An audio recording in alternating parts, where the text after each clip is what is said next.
Does brand building in B2B need to be more contrarian than its B2C counterpart? Are tech platforms feeling a backlash based on privatization at scale?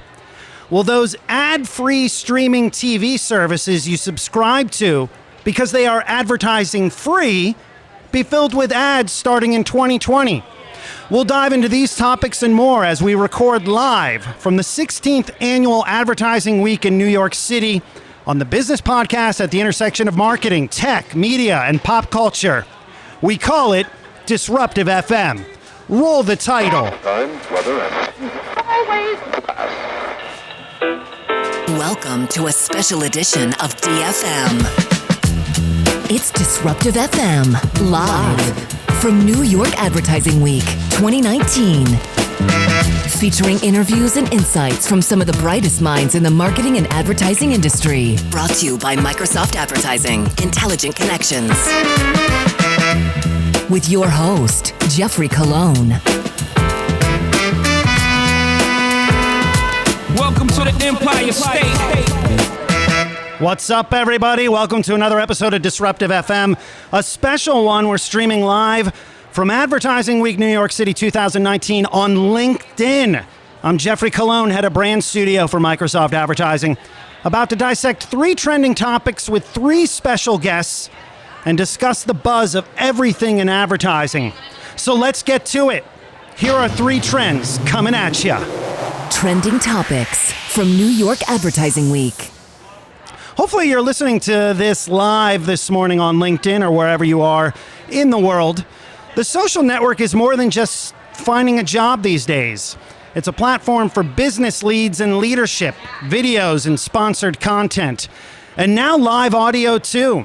While many other platforms boast of their power and prowess in the B2C and direct-to-consumer space, LinkedIn forges ahead as a B2B marketer's dream. But how should B2B marketers be thinking about the future of marketing when it comes to B2B? Joining me this morning is Jan Schwartz, who leads the B2B Institute at LinkedIn as the platform looks to inject a new sense of identity amongst B2B marketers. Welcome to Disruptive FM, Jan. Thank you, Jeff. This is a great pleasure to be here. Awesome. So, you have a fun job as you and your team get to think about the future of marketing. So how does this all work? Indeed. So we basically try to find the smartest people in marketing and to try and find interesting contrarian ideas that we collaborate with them on. And we specifically focus on B2B marketing because it's an incredibly underrated yet incredibly important subfield of marketing that's not really been well studied. I mean, that's the first thing we realized when we started looking at all the literature about B2B marketing. There's not much. There's a lot that's very tactical, it's very short term, that's very bottom of the funnel, but it's a shocking wasteland once you try and move the time horizon out a little bit and try to think about it in a bigger way. And that's what we at the B2B Institute at LinkedIn get to do, which is really fun.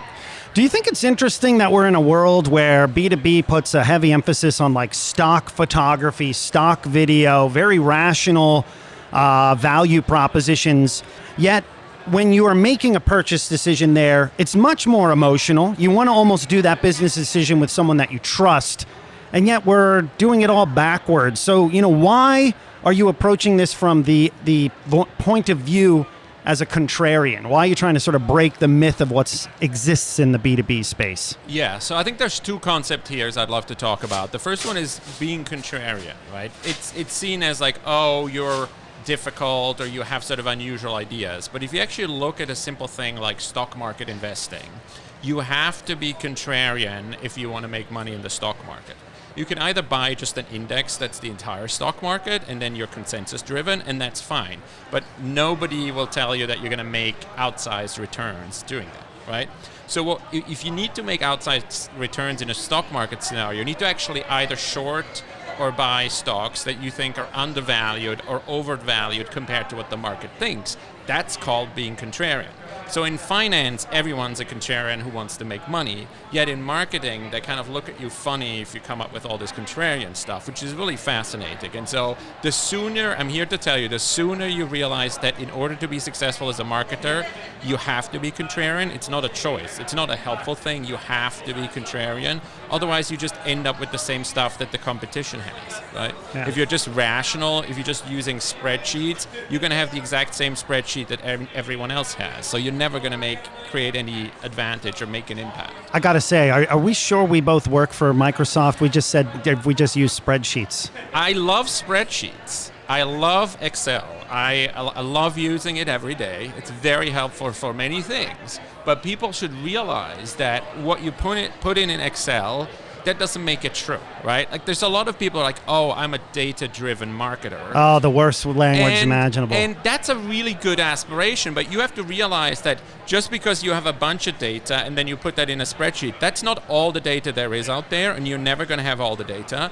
And if you put the data you have in a spreadsheet and only look at that, you're totally biased towards the data you have as opposed to the stuff you don't know that may be actually more important. And so it's a classic fallacy for people to say, just because it's easy to measure and I can bring it to my boss and say, here are the spreadsheets, they prove X, Y, Z, you might be missing the most important part of the picture. And that's what we've identified the tactification of B2B marketing as a major issue that we want to help address and study how to avoid it. So let's dive into or dissect one of the contrarian ideas. What's one that you will tell clients that come in that have meetings with you?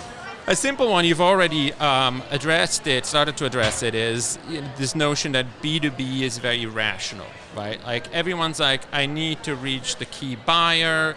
Usually people think of the key buyer as some man, not woman, in some suit, Yep. It's very sort of... A lot of innate bias there. It's a very stock photography kind of view of the world, right? And that's just simply not true. We all know that the way decisions are being made in general, but then specifically high involvement decisions, it's much more complicated. We all ask different people that may not work in the same company as we do, that may not actually have a job title that corresponds to a typical buyer persona. So this notion of being super rational and being super reductionist and having your spreadsheet with these are the people I'm trying to reach and now I'm going to try and micro-target them, it's extremely dangerous because you're just cutting out all the magic, all the serendipity, all the kind of unusual ways in which life works, and you are ignoring that. And marketing is about human relationships, and B2B is about human relationships between professionals, right? There's no such thing as a company. It's always a collection of people who have certain jobs, who know other people, they talk, and that's how decisions get made. And if I'm buying a multi-million-dollar cloud computing solution for my business, and I buy the wrong solution and it doesn't work, I'm going to get fired. Now, if that's not an emotional decision for anyone, if you're not fretting over that and you're getting a little bit irrational about it and you may be obsessing over it, that's only natural. And I think the other thing related to that is the notion of brands and marketing is very much about risk aversion and risk avoidance by the people you're selling to, as it is about people loving brands or having a particular affinity. It's more like, what can I buy that's not going to get me fired? What can I buy that I can justify to my boss and my colleague says, oh, he or she made a smart decision, even if it doesn't work, especially when it doesn't work. You can still say, well, I was doing my homework, I did all the right things, I was very rational in how I made this choice, but at the end of the day, there is this notion of humanity and risk avoidance and feeling very emotional about this stuff. So if you had you have time here to basically give the value proposition on LinkedIn for marketers. Why is it a great place for marketers? Why should more marketers be thinking about LinkedIn? I think there's all the obvious benefits. It's a platform with professionals. That means real people, which is not a given in the industry we're in. It's real people.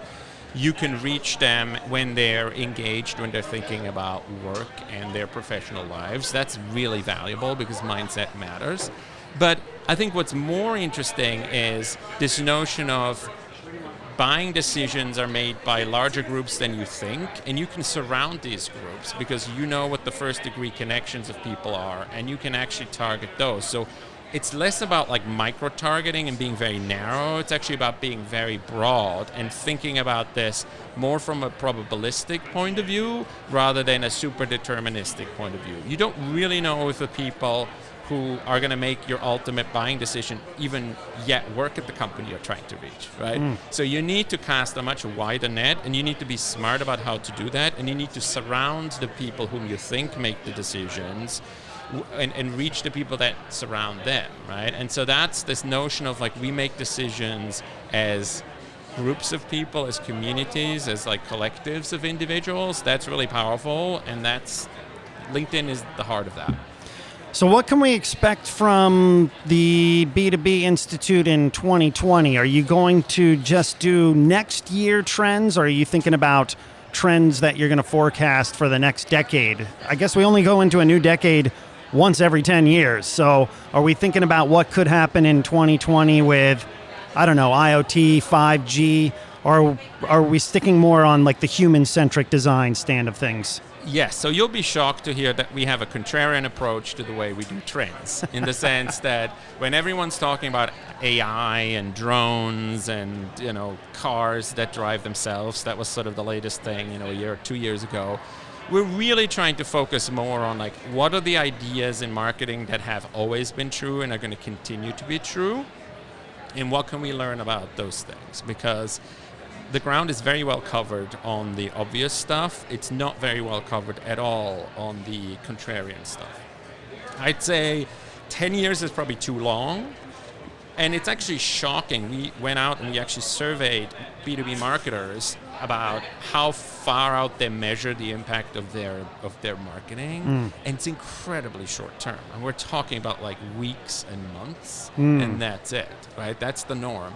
So even if our team looks out like 3 to 5 years, that's a much, much longer time horizon than what's typical for the industry, and that's probably our sweet spot. Awesome. Well, it's great to see you. It's always a pleasure to talk to you. We have to definitely get you back on a future episode as more things develop within LinkedIn. Jan Schwartz, Global Director at LinkedIn. Make sure you say hi to John Lombardo and Peter Weinberg for me. Of course, I will. Awesome. Great to have you on the show. Thanks again, Jan. Trending topics from New York Advertising Week on DFM.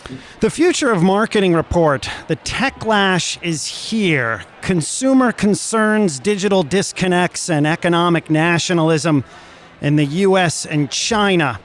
Over the next 3 years, many Americans expect to ease off on social media and games. In the U.S., broadcast, radio, regular mail, and in-store are also set to decline. Broadcast and cable television will level off. In contrast, Chinese consumers foresee big growth in their use of most online media in the next 3 years, but continue to shift away from old media. The strongest growth is forecast for websites and social media.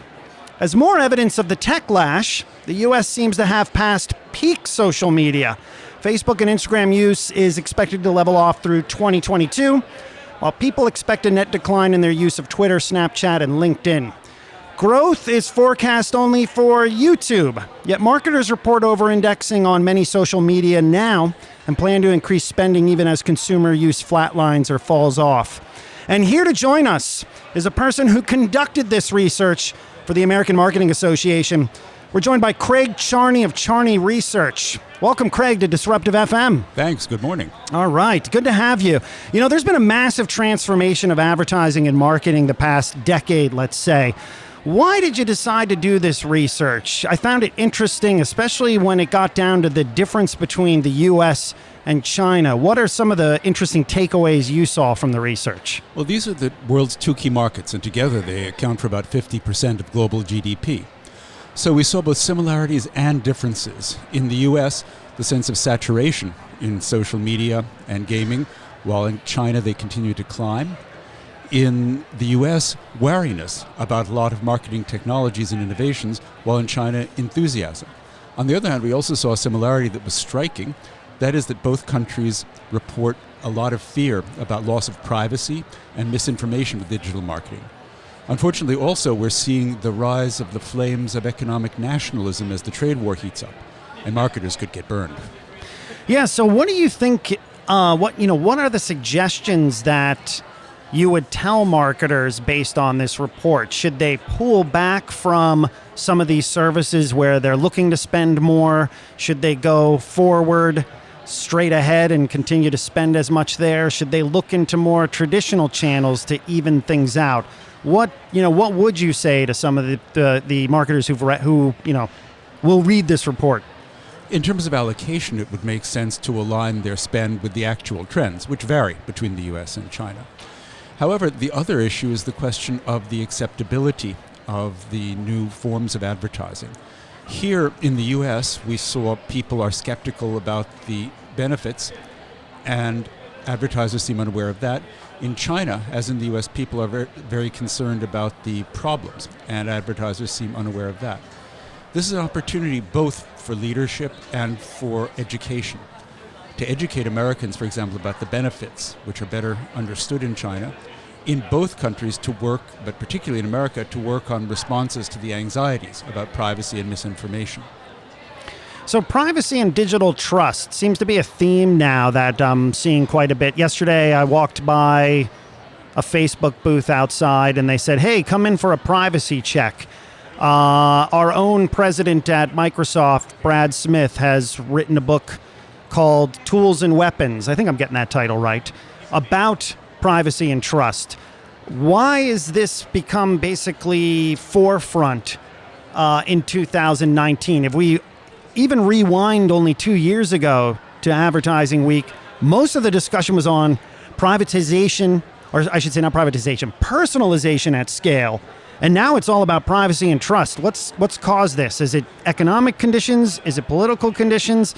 Is it just backlash toward some of these services? Well, we are seeing a backlash, or if you prefer, techlash.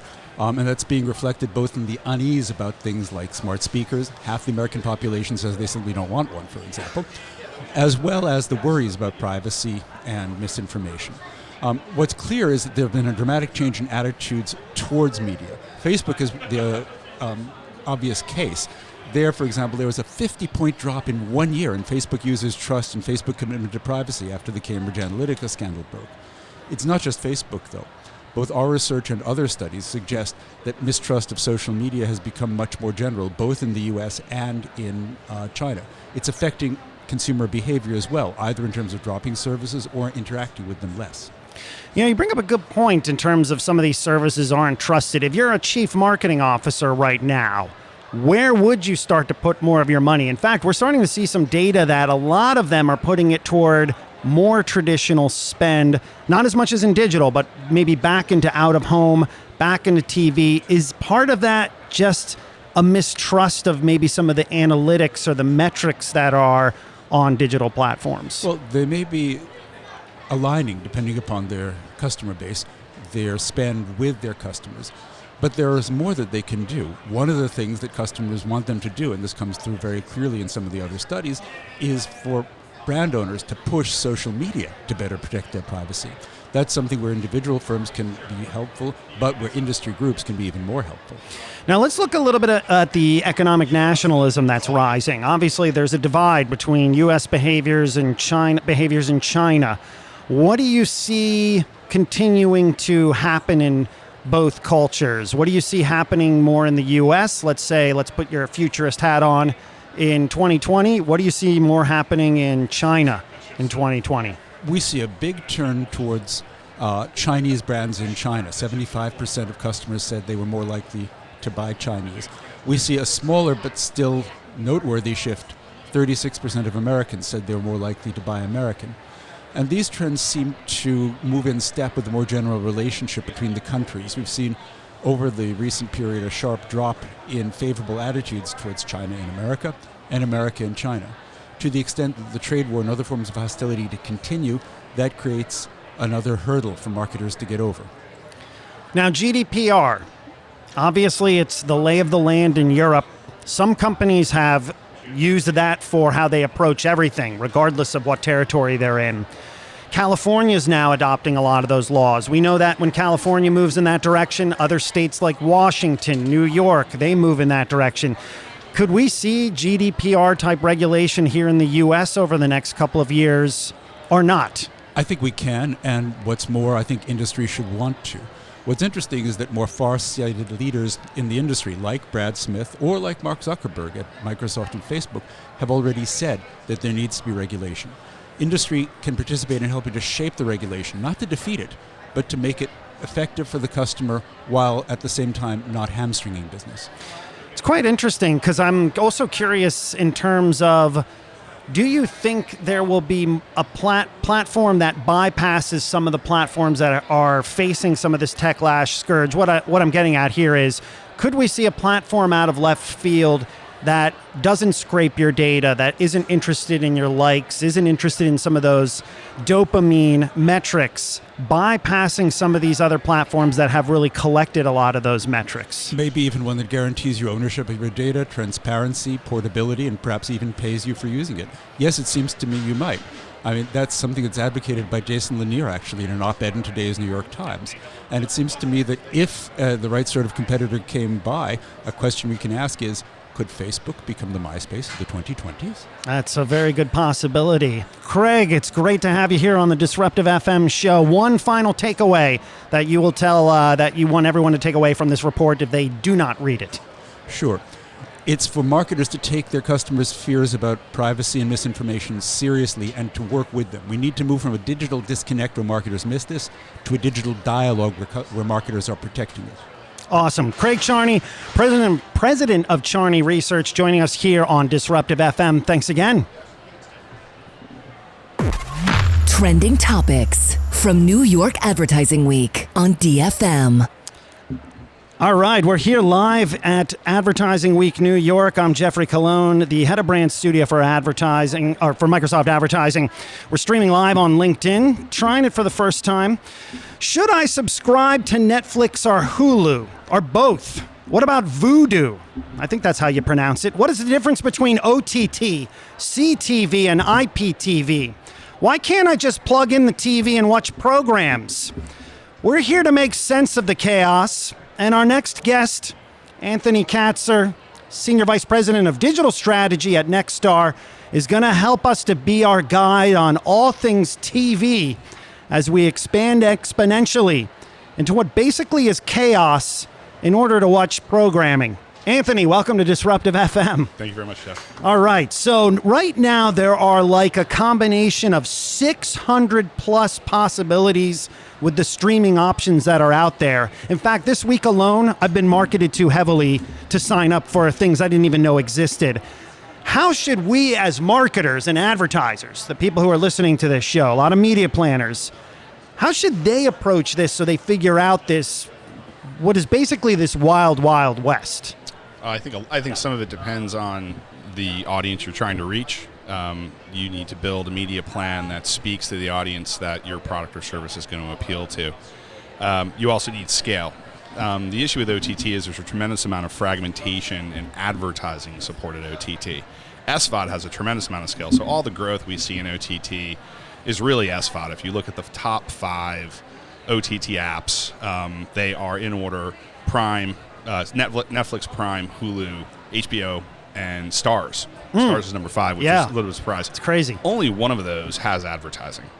So really you have to stitch a quilt of OTT offerings for advertisers to reach their consumers on OTT and connected television devices.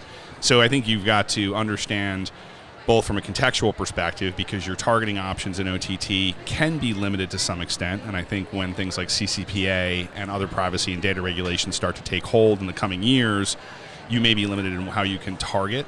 So I think you've got to factor in context and content, much like television advertising, into your OTT buys. And it's really going to depend on what quilt are you going to stitch together that's going to appeal to the audience that you're trying to sell a product or service to.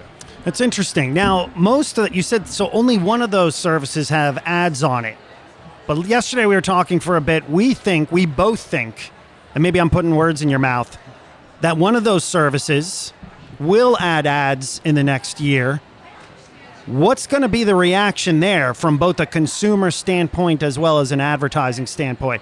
And let me tell our listeners, we both think Netflix will add advertising. So Correct. we're going on record. Both of us, Anthony and myself, believe this. What's going to happen? 100%. My personal belief is that Netflix is definitely going to add advertising.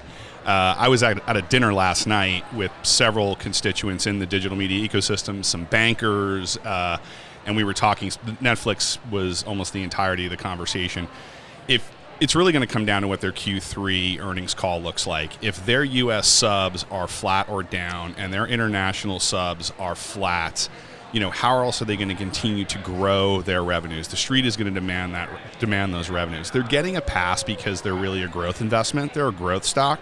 They are not positioned to become a value stock at anytime soon, so they have to demonstrate growth. There's only so many ways they can continue to grow their revenues. One is increasing sub rates, and I think what we saw, the decline in some U.S. subs in the last quarter, was because they actually increased their earnings. They increased their rates. I think people just weren't going to pay the increased rate amount.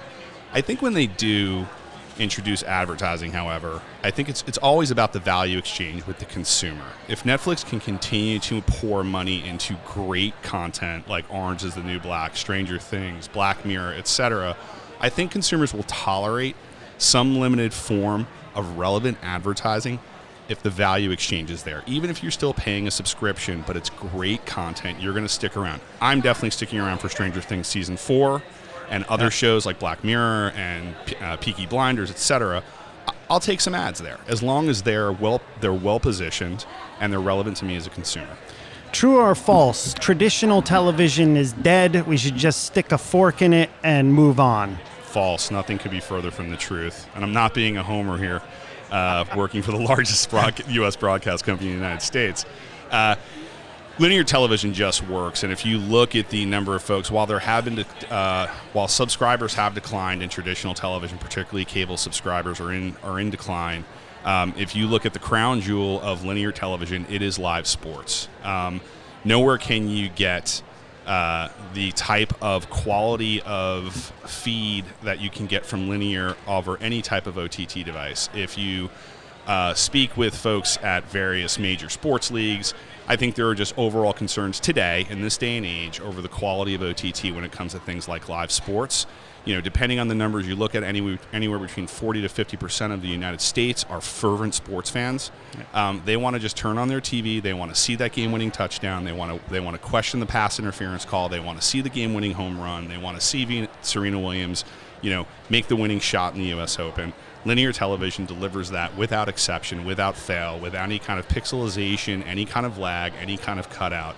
And I think that remains the crown jewel of linear, and I think it's what keeps linear moving forward over the next decade. It's interesting. Now tell us how Nexstar fits into this equation. How do you help brands solve this alphabet soup of solutions that are out there? Sure, we're in a unique position.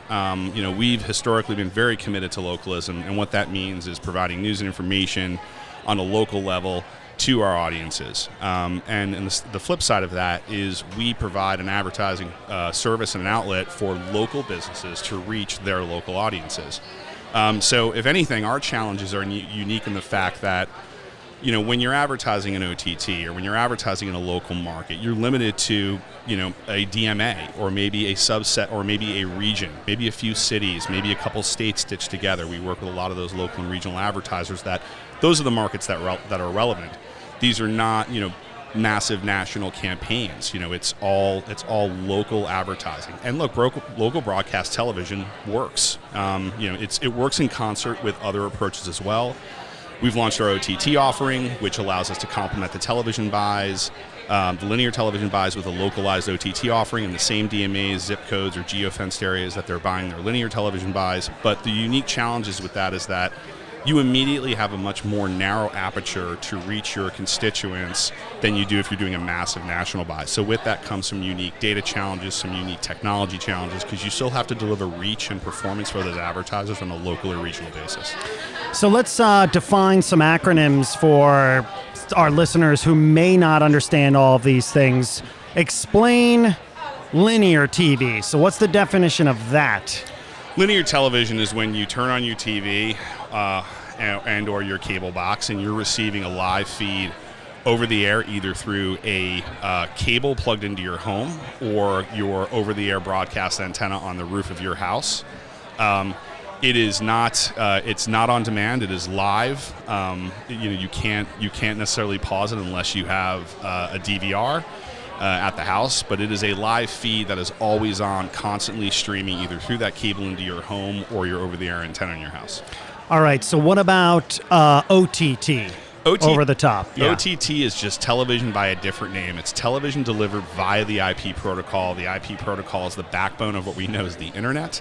OTT is just television by a different name. And a lot of the linear TV buyers we're speaking with today, a lot of local and regional linear TV buyers we speak today, they look at OTT as an extension of traditional television. And what about connected TV? So this is where it gets murky. Wow, it's getting crazy here, right? This is where it gets murky. So, I mean, I was at the IAB Video Leadership Conference earlier this year in Carlsbad, and there's a huge debate of what the difference is between connected television and OTT. Are they one and the same? My opinion is that they are one and the same. Connected television is if you have a smart television, a Hisense, a Samsung, a Sony, a Vizio, whatever it may be, that has software pre-installed, OTT apps pre-installed, whether it be Netflix or Roku, a Fail Army, a Jukin Media, something like that, versus a Fire Stick plugged into your television or a Roku device or an Apple TV in your home, they all deliver the same experience. They all deliver IP-based television to the home, whether it be through a third-party device or whether it be through the TV natively. It's the exact same experience. What's another term that we should know as advertisers, just to keep our mind focused on, of all these different terms that are out there? I think addressable television is huge. Okay. I think addressable TV, I think we're seeing the next evolution in television advertising where addressable television is similar. OTT is kind of forcing addressability in television because today you actually have fairly surgical targeting capabilities in the OTT CTV world,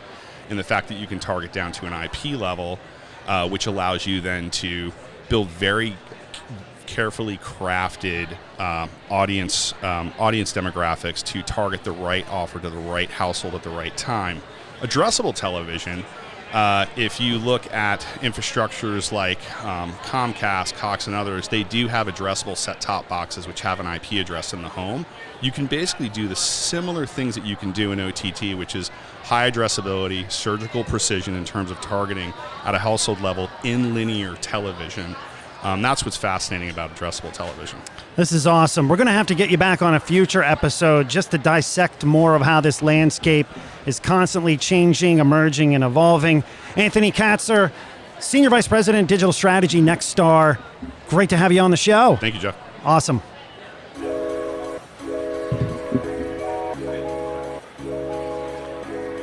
Hey, it's Disruptive FM, the culture of business. I'm Jeffrey Colon. We hope you're having a great week. We're live from Advertising Week, New York 2019, broadcasting on LinkedIn.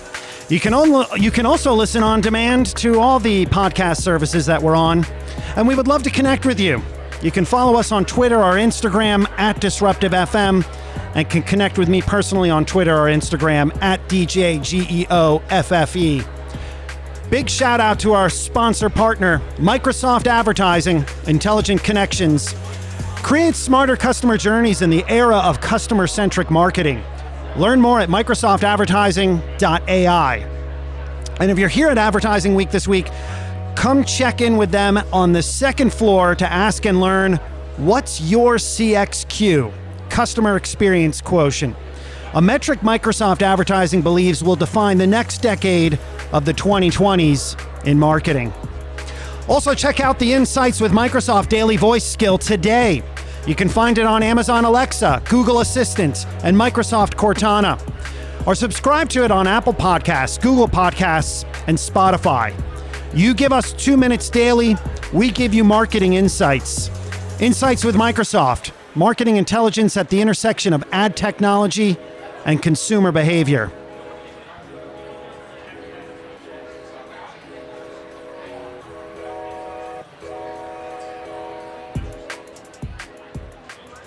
So we love to, on the show, look at things and how they come around and go around, and about, the golden age of radio. We needed a lot of equipment to bring this show to you. And I want to say right now, we're bringing this show to you probably, on a budget of maybe $1,000.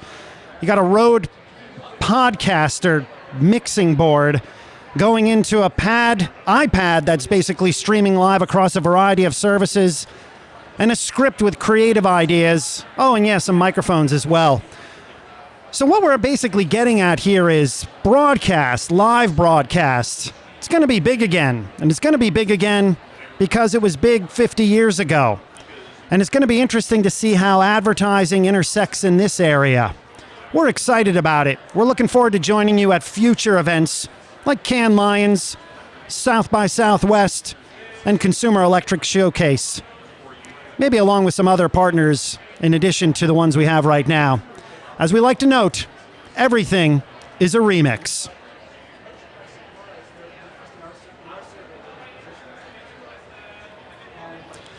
And that's going to do it for the show. We're glad to have brought 3 of our subject matter experts: Jan Schwartz of LinkedIn, Craig Charney of the Charney Research, and Anthony Katzer of Nextstar Media.